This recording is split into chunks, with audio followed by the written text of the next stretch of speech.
Once, there were 5 boys who ruled their town like legends. It was 1990, and for them, nothing was more exciting than one special challenge. The Golden Mile, a 12-pub drinking marathon in their sleepy hometown of Newton Haven. They started strong, beer after beer, laughs, fights, flirting, music. They didn't finish all 12 pubs that night, but it was unforgettable. For one of them, Gary King, it was the best night of his life. He wore a black coat, smoked like a rock star, and walked like he owned the world. Everyone followed him. He was the leader, the king. And now, over 20 years later, Gary still lives in that night. Nothing's changed for him. Same coat, same car, same music, same stories. But for everyone else, life moved on. The boys grew up, got jobs, got married, bought homes, became adults. Except Gary. One day, while sitting in a sad little support group, Gary tells a lie. He says he's doing great. He's even planning to get the old gang back together to finish the pub crawl they never completed. That night still haunts him. He wants to go back, to fix it, to relive it. Or maybe he just doesn't know how to move forward. So he calls his old friends one by one. They don't want to come, but somehow Gary convinces all of them. First, there's Andy, his old best friend. Now a serious, clean-cut lawyer who doesn't drink anymore. He hasn't spoken to Gary in years. Not since something bad happened on a night they don't talk about. Then there's Peter, the quiet one. Soft-spoken, gentle, always trying to fit in. Steven, the smart one, is a bit cooler now. Works in construction. Had a thing for Gary's ex-girlfriend back in the day. And finally, there's Oliver, also called O-Man. A real estate guy who wears a Bluetooth headset like it's glued to his ear. He's fake polite, a bit awkward, and always on his phone. Somehow, Gary charms or lies to all of them into coming back to Newton Haven. And so the 5 men reunite. Older, wiser, tired, but back. Gary's goal? Finish the Golden Mile, 12 pubs in one night. They arrive in town. Things feel off, too clean, too quiet. Every pub looks the same.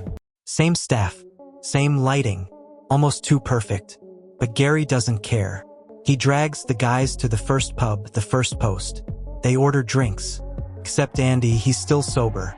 Gary makes a dramatic toast. To the Golden Mile. The others sigh.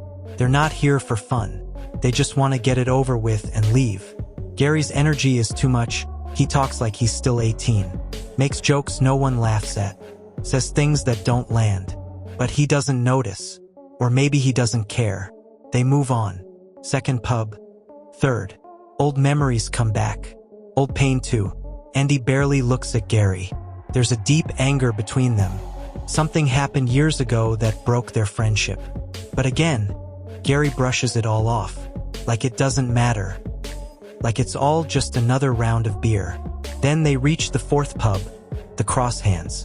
Gary gets into an argument with a teenager in the bathroom. Classic Gary, always picking fights. But then, something strange happens. He punches the kid, and the kid's head comes off. Like literally, pops off like a doll. Blue light pours out. Gary freezes. The others rush in. And suddenly, the pub turns into a robot battle. The teenagers aren't human. They're machines, plastic bodies, glowing eyes, wires under fake skin. The friends start fighting. Chairs fly. Bottles smash. Arms break off. Heads explode. It's chaos. And it's real. This isn't just a pub crawl anymore. This is an invasion. They stumble out of the pub, covered in blue goo, shaking. What the hell is going on? Gary says, "We carry on." The others look at him like he's insane. But Gary insists. If they stop drinking and try to run the town or whatever's behind this, we'll know something's wrong. If they want to survive, they have to pretend everything is fine. Keep drinking. Act normal. Finish the crawl. The others agree. Nervously. They don't know who's real anymore. The people in the town act weird. Too calm. Too friendly. They all look slightly off. It's like the whole town's been replaced. As they move from pub to pub, things get worse. They realize this isn't just some weird town. This is a full-blown takeover.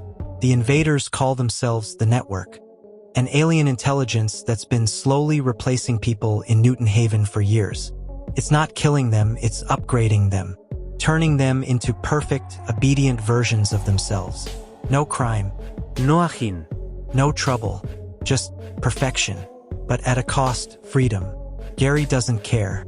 He still wants to finish all 12 pubs, even as robots attack them, even as the others want to escape. To Gary, this crawl is everything. He's not just trying to survive the night. He's trying to hold onto the last good memory he ever had. They're halfway through the crawl now. 6 pubs down, 6 more to go. But they're no longer just drinking for fun. They're drinking to stay alive. The pubs are full of people who look normal. But behind those smiles, most of them are blanks, perfect plastic copies of humans, filled with blue light and controlled by something far beyond this little town. Every step the gang takes, they feel more watched, more trapped. But Gary King, still focused on the mission. 12 pubs, that's the goal. It's not just about beer anymore. It's about proving something, that he can finish at least one thing in his life. At the 8th pub, the Mermaid, the tone shifts. Inside, music plays, neon lights shine, and 3 beautiful women greet them, dressed like old-school schoolgirls. Gary's eyes widen. The marmalade sandwich. It's what they used to call these 3 girls back in the day, 2 blondes and 1 brunette in the middle. But these aren't girls anymore. Or maybe they never were. The women start seducing the guys, touching their faces, leading them on. But when Andy tries to leave, they reveal their true selves. Blanks. Again. More fighting. More smashing. More running. Andy finally snaps. He grabs a bar stool and just goes berserk, fighting through a wave of blanks like a one-man army. For a guy who doesn't drink anymore, he's suddenly the most intense of the group. His rage is not just about robots. It's about Gary. The lies. The manipulation. The fact that Gary dragged them all into this nightmare, just to relive a night from 20 years ago. At the 9th pub, the Beehive, they finally meet the leader. No, not a bartender. Not another blank. This time, it's the Network itself, talking through a man named Pierce Brosnan. Yep, James Bond himself is here. Sort of. The Network explains everything. It's been watching Earth for centuries, guiding it, helping it evolve, giving humans technology, phones, internet, even Starbucks. It doesn't want to conquer us. It wants to help by removing chaos, mess, emotions, the very things that make us human. Gary listens, but doesn't care. He just wants to finish the crawl. The group is falling apart now.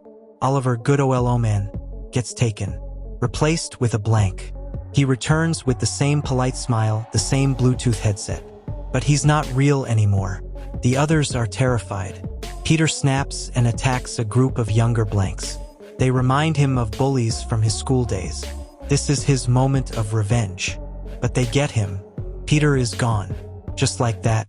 Now it's just Gary, Andy, and Steven. 3 friends, barely holding on. Gary's coat is torn. His face is bruised. But his obsession burns brighter than ever. Pub 10. Pub 11. They're so close. Andy finally drinks. Just 1 beer. Why? Because maybe, just maybe, he wants to understand what Gary's feeling. The pain. The emptiness. That aching need to feel something real again. And then, they reach it. It's quiet. Dark. Gary walks in like he's been waiting for this moment his whole life. In the center, the final beer. But before he can take a sip, Andy grabs his arm. Stop! And now, everything comes out. Gary's facade finally breaks. He pulls up his sleeve, and we see hospital bands on his wrist. Gary has been hurting. Really hurting. He's been through therapy. Maybe tried to end his life. This pub crawl? It wasn't about fun. It was about finishing something. Anything. Because in his life, everything else fell apart. Andy stands in silence. This is the first real moment of truth between them in years. Then, the lights flicker, the ground shakes, and the network itself appears. A massive alien intelligence, speaking directly to them through machines and lights. It offers them a choice. Join the system, become blanks, live forever in a perfect, fake world, or resist and be destroyed. Gary says no. Andy says no. Steven says no. Because maybe being human is messy, but it's real, it's beautiful, it's worth fighting for. So they tell the network to go screw itself. The network freaks out. Alarms go off. Lights explode. The aliens leave. And as they do, they pull out the power from Newton Haven. Everything crashes. Phones, lights, cars, internet. Boom. The world ends. Kind of. The Earth goes dark. Technology dies. The planet is thrown back into the Stone Age. But somehow the three survive. The world is broken, but finally real again. Andy lives a quiet life with his family. Calm, peaceful, honest. Steven leads survivors rebuilding towns. But Gary's story ends in the most unexpected way. He walks into a bar, the Rising Sun, with his original 4 friends behind him. Except they're not human. They're blanks. Gary leads them, proudly, boldly, a rebel in a world that doesn't run on systems anymore. He orders water, finally sober, and says, "What's your name?" The bartender answers, and then fight because some jerks insult his friends. Gary grabs a bar stool. The others back him up, and the legend of Gary King lives on. But this time, he's not drinking to forget.